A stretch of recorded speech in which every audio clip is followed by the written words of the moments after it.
నమామి క్రాంతి మాత, నమామి క్రాంతి మాత. మాకు ఎంతో సంతోషంగా ఉంది క్రాంతిమాత భక్తుల్ని ఇంతమందిని ఇక్కడ చూస్తున్నందుకు.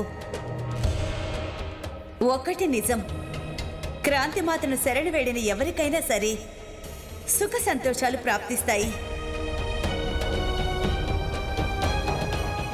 కానీ క్రాంతిమాత మహిమల్ని చూసి కూడా వాటిని నమ్మలేని వ్యక్తులు ఎవరైనా ఉంటే వారు అందులతో సమానం.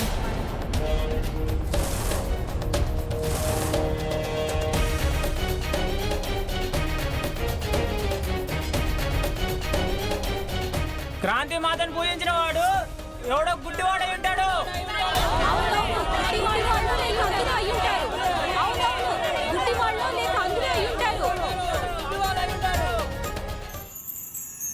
నారాయణ నారాయణ.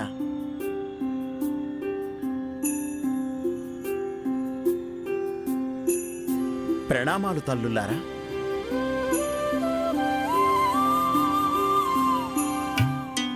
దేవర్షి, మీరెందుకింత చింతిస్తున్నారో మాకు తెలుసు. ఏ ప్రయోజనాన్ని ఆశించి అడిగిడినారో కూడా తెలుసు. ఇది కలియుగం యొక్క మాయ దేవర్షి. అందుకే మనుష్యులు క్షణక్షణం ఇతరుల గొప్పతనాన్ని ఆపాదించుకునేందుకు ఉత్సుకతతో ఉన్నారు.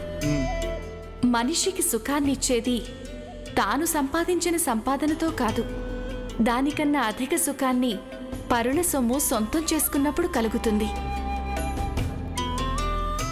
అలాగే తనకున్న బుద్ధిని, వివేకాన్ని ఉపయోగించకుండా ఇతరులు చూపించిన మార్గంలో నడవడం మొదలెడతాడు. నారాయణ నారాయణ. సత్యం సెలవిచ్చారు తల్లులారా. కానీ వీటన్నింటి మధ్యలో అమాయకులైన మనుషులకే హాని జరుగుతుంది.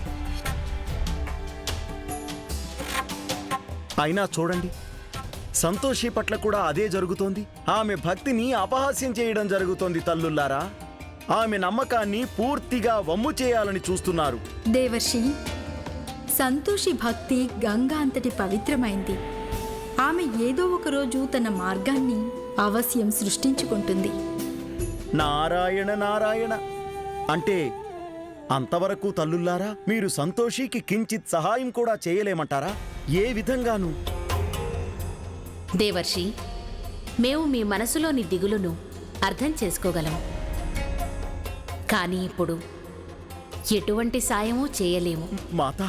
దేవర్షి నారద, మీకు తెలిసిందే కదా, మాతా సంతోషీదేవి ఏం చేసినా కూడా ఏదో ఒక ప్రయోజనం కలిగించడానికే చేస్తుంటారు. దేవి సంతోషి పెట్టే పరీక్షల్లో కూడా భక్తుల శ్రేయస్సే దాగి ఉంటుంది. మీరు నిశ్చింతగా ఉండండి. నారాయణ నారాయణ. సత్యం సెలవిచ్చారు మాతా. తల్లుల్లారా ఇక మాకు సెలవిప్పించండి. నారాయణ నారాయణ. అమ్మా, అలాంటి వాళ్ళది నిజమైన ప్రేమ కాదు, అది వ్యామోహం. ఎగ్జాక్ట్లీ చిన్నత్త. నిజంగా ప్రేమించుకున్న వాళ్ళు అలా చేయరు. ఎంత మనసు విరిగిపోతే కన్న కూతుర్ని పట్టుకొని మా దృష్టిలో చచ్చిపోయా ఉంటుందా తల్లి?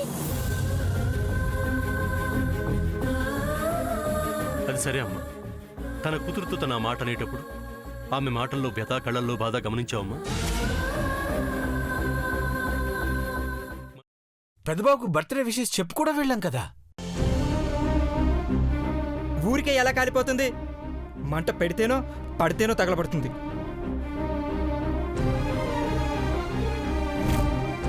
కరెక్ట్ చిన్నబాబు, నీకొచ్చినట్టే నాకు డౌట్ వచ్చింది. పార్వతే షర్టును తగలబెట్టిందనుకుంటా.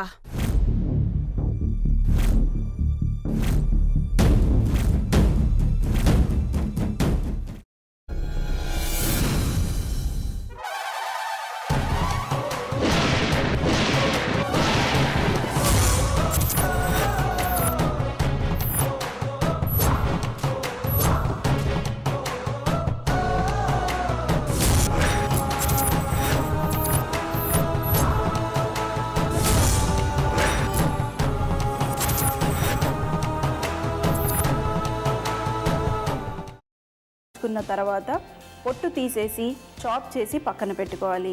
ఒక పాన్లో కొద్దిగా నూనె వేడి చేసి అందులో ఆవాలు, మినప్పప్పు, శనగపప్పు, కరివేపాకు, సన్నగా తరిగి పెట్టుకున్న ఉల్లిపాయలు వేసుకుని 1 నిమిషం పాటు వేయించుకోవాలి. ఆ తర్వాత కాల్చి కట్ చేసి పెట్టుకున్న వంకాయని కూడా అందులో వేసుకుని బాగా మిక్స్ చేసి బౌల్లోకి ట్రాన్స్ఫర్ చేసుకుని అందులో తగినంత చిక్కటి పెరుగు లేదా పల్చటి పెరుగు వేసుకుని మిక్స్ చేసి అన్నంతో కానివ్వండి, చపాతీతో కానివ్వండి సర్వ్ చేసినా చాలా బాగుంటుంది.